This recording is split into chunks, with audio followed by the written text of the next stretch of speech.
being with somebody who dies, it would be my guess that that's nothing like dying itself. I don't know what it is to die. I won't know until I do. So being able to describe what I experienced, to ask the questions that animated me, but knowing that the big mystery isn't mine to know, not yet. Welcome to Peaceful Exit, the podcast where we talk to creatives about death, dying, grief, and also life. I'm Sarah Kavanaugh, and my guest today is poet Jenny George. Jenny has published 2 books of poems with Copper Canyon Press, The Dream of Reason, and most recently, After Image, which was written after Jenny's wife died from ovarian cancer. Many of the poems in After Image address the powerful grief Jenny was feeling, while also recognizing the beautiful and strange rhythms of life in the wake of death.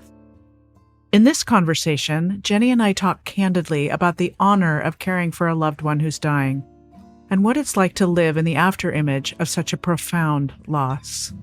We also discuss why poets and other creatives are compelled to interpret their own experiences of death through art. Welcome to Peaceful Exit. Oh, Sarah, it is so great to be here. Thank you for having me. Do you remember, what are your earliest poetry experiences?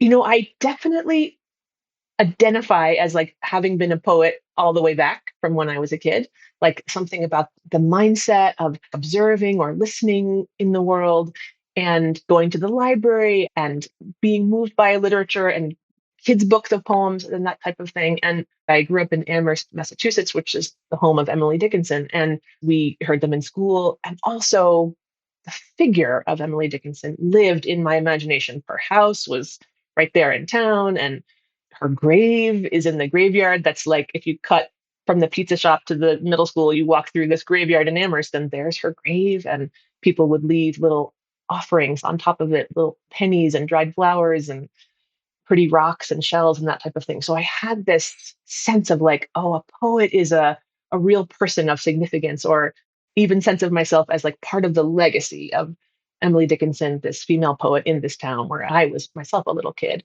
I think maybe the first time I had the experience of myself really as a writer or as a poet at a kind of deep personal level, and not just swimming in the notion of poems or the sounds of poems, was in elementary school. I remember I wrote a line, was something like, "The moon is hanging from a silver thread," or "The moon hangs from a single silver thread." And I liked the sound of it, and it just seemed dreamy and magical. And when I got the homework back, the teacher had marked along that line something like, "This isn't true." And even as a little kid, I remember this conviction of no, I wanted it to say that. That was my line. And I sometimes think back at that little fiery conviction I felt as a second grader. I love that story because oftentimes when teachers make those kind of corrections, it's crushing and it can derail, your calling. What themes have resonated with you as a poet over the years, and what do you find yourself returning to? I noticed that I write a lot about dreams and animals and childhood. That has been a long, set of themes that have run like a current through my explorations. And then, to be honest, death and dying is a big one. So I'm glad to be here for that reason too. And that was before even my last book, which really focuses on an experience I had of death and dying directly, like this experience of intimate loss I had because my wife died and I was taking care of her and right there when she died. And that ended up being this very significant thing in my life that I wrote a whole book about.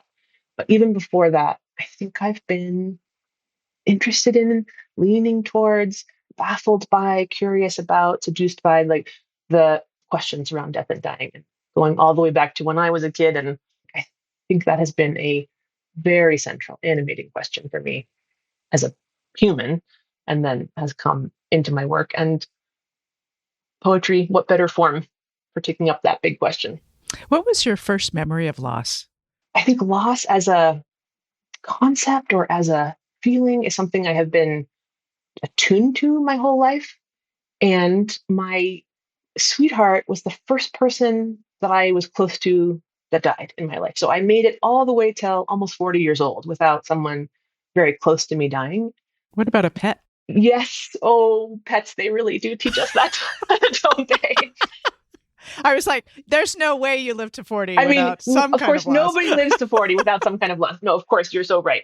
I think, yes, so the first significant human loss that happened to me later in life. But of course, a string of very short lived hamsters when I was a kid. The cycles of falling in love with little creatures and then mourning them was deeply ingrained from when I was little. Was that mourning allowed in your family? Were you able to express that in words, or did you write poems about them? Or I think in my family it might have lived a little bit like an emotional aberration. The intensity of the mourning, the keening, the like being like right in the teeth of that experience of love and loss. I guess I do have a sense of like burning a little brighter than my family of origin when it comes to that level of the emotional truth of the ever presentness of loss. well, let us talk about your beautiful book. After Image is a beautiful love song to your wife who died. Such an exploration of grief's landscape. It's clear you grew up in nature because of all your references there. How much have you written about death prior to this book? Not nearly as specifically as it ended up in this collection. I think I've had a disposition that has been tuned towards what's fleeting, what's fragile. And then when my sweetheart died, I mean, there was the process of taking care of her. She was sick with ovarian cancer for 5 years. And then she died at home in our bed, in my arms, and I was there when she took those last breaths. And whatever else that was, it was an experience that was radical and upending and mysterious. And I learned so much about life watching it leave her body. It was an absolute threshold moment for me. And then when I washed her body after she had died, it was unlike anything I had ever done. It was an utterly new experience to be like that close to the realities of death, and sad and strange and shocking, but also it opened me up to something incredibly profound. What does the title After Image mean to you?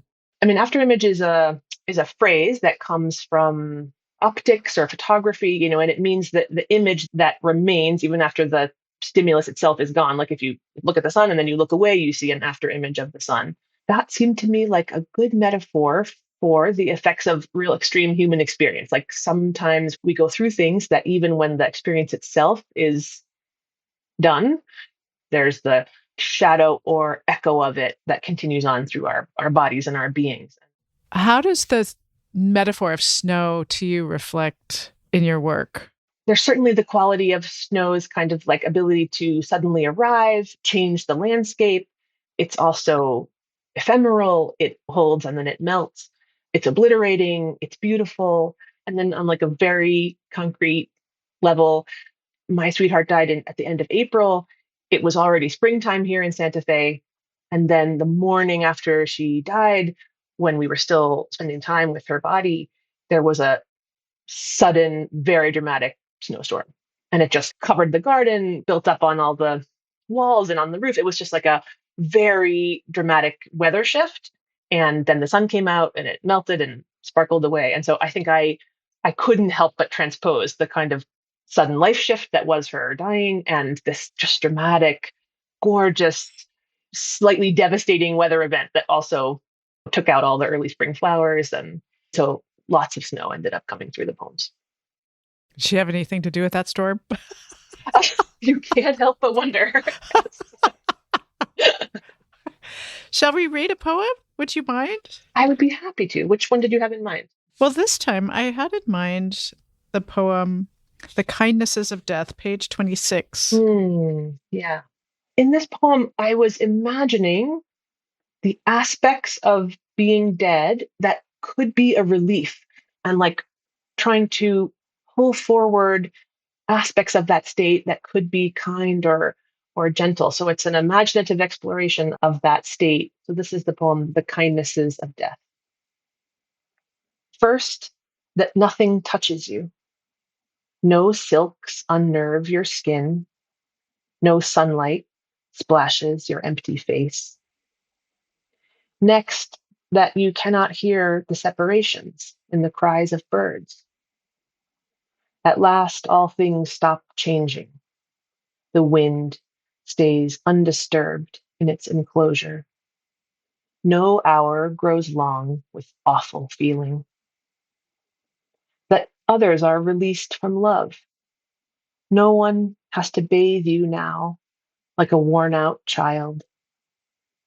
The kindnesses fall down on you like steady snow, under which you always neither sleep nor don't. Beautiful. Was it difficult to write during your wife's illness? It sounds like it went on for quite a long time, for 5 years. Or was it cathartic during that time?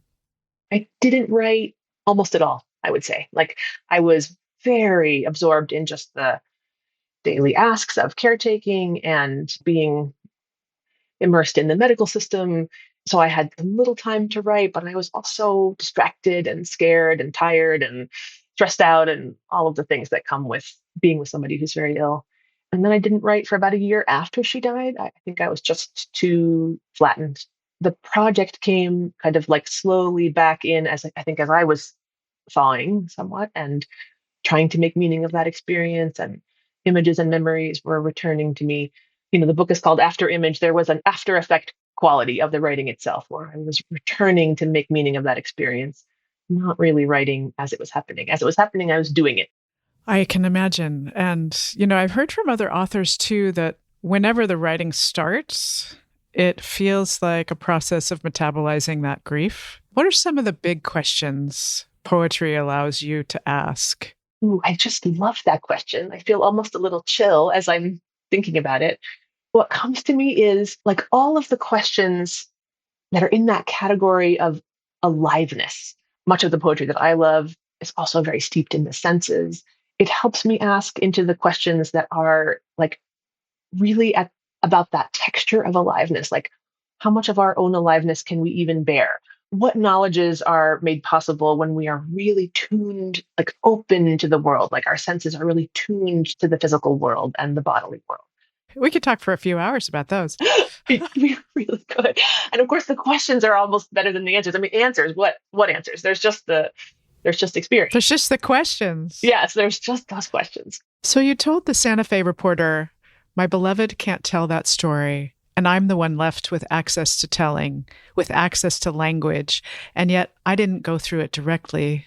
What comes up for you when you hear those words? Part of my wrestle in writing this was being the one alive, feeling that guilt at having survived, not having been able to save her, keep her alive. So just that, like, kind of mortification is almost the word I want to use, or like, oh, I'm the one who's still here. I'm the one who can tell this story. I didn't earn that. I just happen to be the one who's still here. And also being with somebody who dies, it would be my guess that that's nothing like dying itself. Like I don't know what it is to die. I won't know until I do. Actually, she's the one who knows what it is like to make that transition. So holding the bothness of being able to describe what I experienced, to ask the questions that animated me, but knowing that the big mystery isn't mine to know. Not yet. That's where I think poetry, it gets close. We never can express exactly what it is because we've never been through it, but it gets really close. I think it's the genre that gets the closest. That would be my sense. Yeah, like using these concrete little words to try to catch that larger, ineffable, mysterious thing that lives beyond language. Like poetry really lives in that paradox, which is why it's so thrilling, that closeness when we encounter it. It just gives us chills.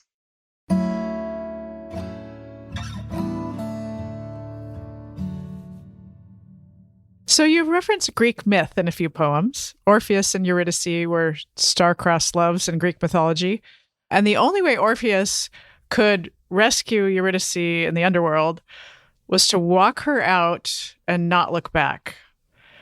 And I was thinking about your book, and it's almost as if you're looking back and describing your love and a way of saying, I can't save her from death. Yes. And that sense of like the failure is built in the Orpheus and Eurydice myth for a lot of reasons. It seemed like it rhymed with my experience and it was available right there to make use of. The humanness of that move where he looks back and all is lost, like that really we can't bring people back from the dead and we can't rescue anyone from the fate of mortality, including ourselves. And the relentless impulse to try, the combination of love and failure that seemed baked into the story really resonated with me. I think like extreme human experience has a mythological dimension to it, like it has an archetypal dimension to it. That dimension of timelessness and myth really felt present, even as sometimes I was very tired or things were very mundane or tedious at home. That scale of the big and the small really felt true as I was going through that experience. I mean, I think that's probably always true, even when we're going to the grocery store, but it really felt true in the years and months and hours and moments of her death. It's almost as if it forces you into mindfulness moment to moment because there's nowhere else to be. So true. Back to the book. In After Image, you write a few poems in the third person entitled Jenny George. What does writing to your own persona give you freedom to do? You know, we were talking a minute ago about the mythological dimension of life and extreme experience having that big grand quality. And that's absolutely true. I stand by that. And like another thing is also true, which is like we are just these fragile little bozos, you know, like we're so human. And I felt like that's true in life, that the big and the small are simultaneous. And I also wanted that represented in the collection. Like the book also had that earthiness or that just like day to day truth about what it is to be human. And so I did write a number of poems that are called Jenny George and that are about someone named Jenny George, who is just embarrassingly human. I like your question. Like, there absolutely is a freedom to, yeah, speak directly to the uncomfortable truths of the day to day, or to get to like poke fun at myself a little bit, which I think is an important part of moving through a grief process or any kind of extreme human process where, as hard and bad as things are, life is also funny. How did you use humor in the 5 years that you were caring for your wife? Oh, the best moments were definitely those kind of humorous moments. And the absurdity of, oh, like the cancer world, the hospital world, like sometimes so difficult and painful, but also absurd and human. And like getting to remember that in certain moments or to share the truth of that between us were like little explosions of sweetness and reality in what was often really hard times. When I think back of it, like moments where the humorousness of life was revealed and shared are definitely some of the best moments in my memory of those years. In one of these poems, titled Jenny George, you write, "There are things you simply can't know until you have lived through them." Did you feel this way about anything else before living with your wife's illness and death? Not to that same degree. I think I would have thought we have imaginative access to all aspects of human experience. Everybody who's a human gets to know what it is to be a human, you know, and that there's no threshold over which you can't at least wonder about or speak to if you're genuinely interested. And it occurred to me that like all of us here alive writing about death, which many artists and writers are doing, are kind of writing about something which we really don't know yet. And then there's the kind of wryness of when nobody who really knows can write about it. So I think that's part of the poke I was making at myself in that line in that poem. Like, oh yeah, here I am writing about something that I really don't know what it is. I won't know until I quote unquote live through it, which is a funny way of thinking about what we do when we die, but I guess it could be thought of that way. One of the things you did live through was your grief. Mm-hmm. And one of those poems, Someone Should Help Jenny George, sounds to me like you're expressing something about grief. Yeah, the abjectness of it, the utterness of it, that kind of like plea to be helped when it's not helpable. It's inevitable and you have to live through it and nobody can take it away from you. Sometimes I had the experience of wanting an out, not wanting to have to live through it. wishing somebody could just, quote unquote, help me with it or take it away, while also knowing it's the universal assignment and we don't get out of doing it. Did she ask you to care for her? Do you mean like during her cancer? Yeah. When she accepted her own death, did she ask you for anything? I'm not sure she ever accepted her own death. I would say that was a place of existential pain in our house and in our marriage during that time. She was young. She got cancer in her late 30s. She absolutely didn't want to die and tried everything possible not to. I think it was her job in a way to, I mean, her psychic job, her emotional job, she would have said to not give up, to not accept that she was going to die. So it was a place of divergence between us. Like even in the last days and months of her life, she was pretty determined to keep living. And so she definitely asked me to care for her. It was my honor to do so, I would say. I never could have imagined doing otherwise. Sometimes when I am in a crummy situation, I'm in a traffic jam or something isn't going right in life, I think, oh, she would have given anything to be alive right now in this traffic jam, in the just like absolute muck of life. Like she wanted to live. And so carrying that forward has been something really significant that has come out of that experience for me. So, in the year following her death, when you were grieving, did you allow others to take care of you? I did. And I think it's been one of the most like biggest human learnings for me. People took incredible care of me. Also, while she was sick, friends and family just did amazing, like radical and generous things for me and for us. I'm a person who cares a lot about my own competence and my own ability to muscle through. And I think the lesson of softening and letting people in and letting people see me be a total mess. Oh, I feel a lot more trust in life and in people now because of that. I think I'm better at offering care and support to others in that same circumstance. Letting people care for you is sometimes a generous thing to do for them. Being allowed to help is actually a real gift. Well, since we're talking about grief, we'll read another poem. Let's read Spring. Spring.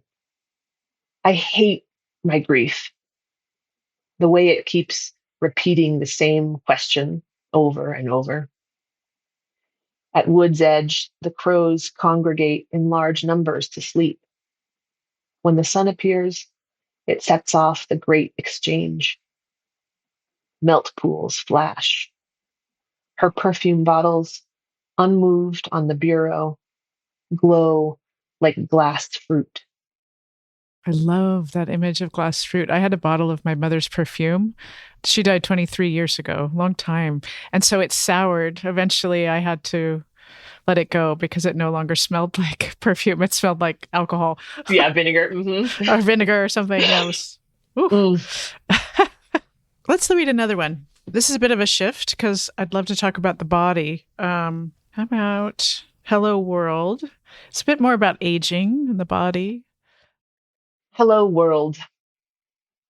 Someone gave me this, a body, big, disappointing form I cannot control. I attach to it a series of names.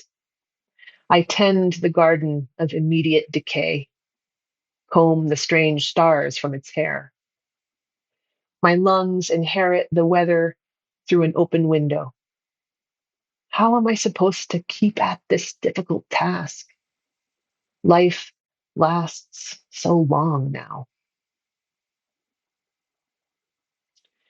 Yeah, I can really hear in that the like weariness and wonder of what it is to have a body, to be born into one, and then have the job of caring for it and carrying it all the way through life. You seem keenly aware of the body, its limitations and losses, and yet you also seem so young to me. Sarah. Yeah. Wait, tell me what. I mean, I'm 47. That's young. Is that what you mean? That's young. You're a spring chicken. Oh my gosh, such a baby. When my sweetheart died, I had this feeling of like, oh, I feel like an old baby. I'm so young. I mean, I was barely 40. I'm so young, but also I feel so raw and like I hardly even know what to do, how to take care of myself. I would have these questions like, what do I like to eat for breakfast? Like I hardly know, like without the rhythms of that long family life, or like what shampoo do I buy? I don't even know. But also old, like, oh, I've just been through a lot and I feel tired and ground down and like really acquainted with all of the kind of like muckiness of death and dying. Yeah, the old baby. Well, you seem young to me. Sometimes people say this thing, oh, getting old is terrible. Don't get old. They mean all of the kind of pains and humiliations and changes of aging in the body. And I always think, yeah, but the alternative is to die young. Don't do that either. Like I hope I get old. My sweetheart didn't get to, and she would have been a great old lady. So I will try to be. What was her name? Kate, what's her name? Kate. Mhm. Beautiful name. Yes, Hmm. beautiful girl.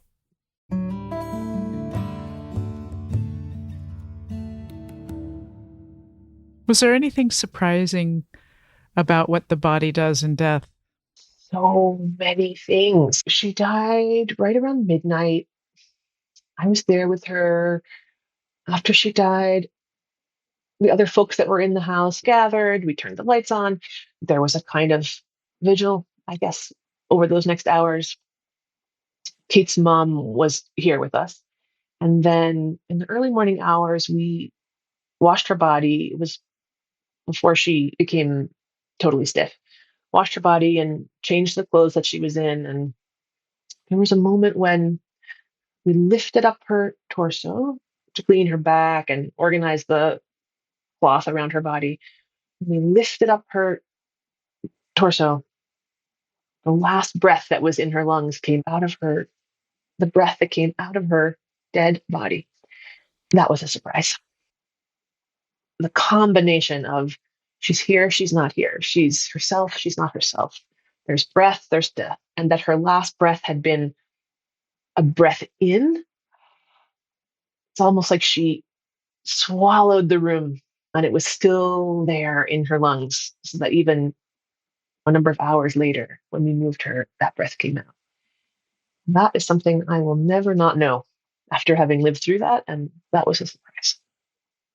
I have a few more poems I'd love for you to read, but I want to offer to you. Are there any that you would love to read? One I might like to read is the poem Eclipse. It transposes the features of a total solar eclipse onto my personal experience. There actually was a total solar eclipse that happened sometime after my sweetheart died. And so this poem puts the two experiences on top of each other. So you'll hear that overlay. Eclipse. All the birds are ill. They flood the elms, driven to roost by a noontime dusk. The trees are full of eyes. One body blots out another body. Isn't that how it works? She died. It floats on my vision like a burn, hands folded like a bride, dark cave of the mouth open, as if a great sound were being drawn in. We were very tired. We covered her in flowers as she cooled. The crescent of her foot hung off the bed. Now the birds are quelled, disturbed and quiet.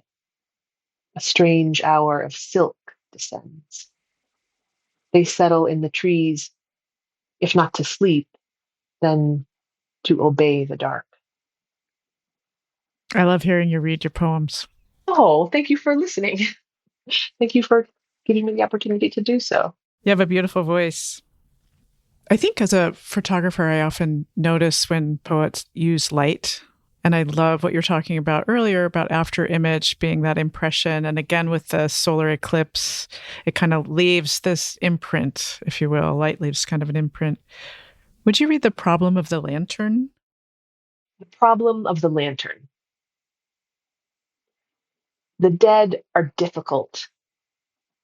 One of them was looking at me last night from the hallway, although seeing me, I don't know.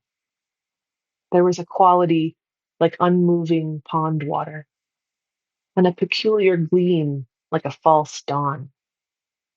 The dead are not personal. That is part of the difficulty. Like the problem of the lantern, it illuminates without seeing, unless seeing is itself the element that falls on things in the form of light. I often lie awake in the dark for hours. Death is a brand new experience, but it's not clear who it happens to. That's one of those last lines when I just went, oh. Yes, that poem is definitely, it's in the form of a philosophical puzzle. So that's definitely my kind of thinking mind at work, trying to make sense. Like, what is this phenomenon? How does it work? Who does it happen to? Who are we in the face of it? Of course, not a question we can answer. I love the poem Tin Bucket. Maybe I'll read it now. It's a short little poem. It's also one of my favorite poems in this collection.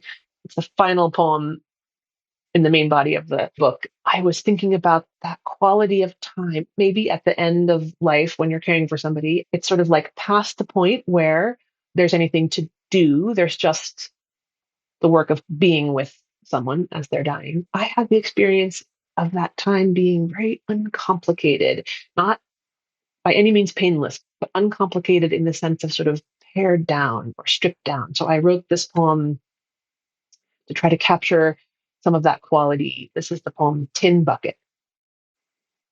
The world is not simple. Anyone will tell you. But have you ever washed a person's hair over a tin bucket, gently twisting the rope of it to wring the water out? At the end of everything, dancers just use air as their material. A voice keeps singing, even without an instrument. You make your fingers into a comb. So did you figure out what kind of shampoo to buy? Oh my gosh. Finally, I did.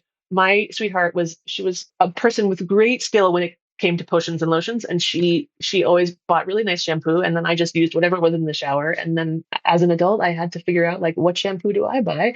Not nearly as fancy as the kind that she bought, but yes, I found some basic grocery store shampoo that works for me.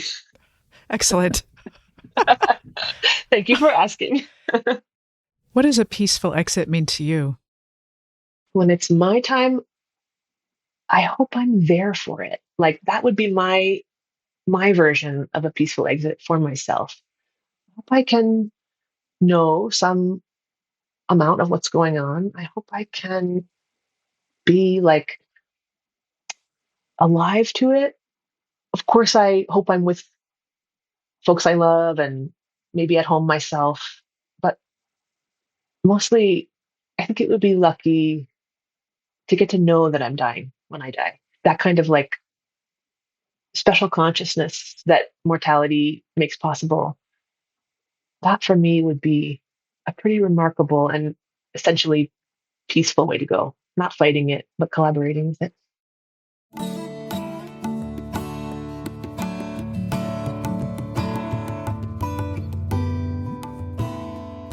Thank you for listening to Peaceful Exit. I'm your host, Sarah Kavanaugh. You can find us on Instagram at A Peaceful Exit and on YouTube at Peaceful Exit Podcast. To learn more about this podcast and my work, please visit peacefulexit.net. You can also send us an email and let us know what you thought of this episode or share an idea for a new episode. We're at peacefulexitpodcast@gmail.com. Our senior producer is Julie Canfer, and our sound engineer is Jason Gambrill. Additional support from Cindy Gall and Sierra Austin. I have an amazing team. Original music provided by Ricardo Russell. Please make sure to follow us on YouTube, Spotify, or Apple Podcast and rate and review us wherever you listen. It really makes a difference. And please tell your friends about Peaceful Exit. As always, thank you for listening.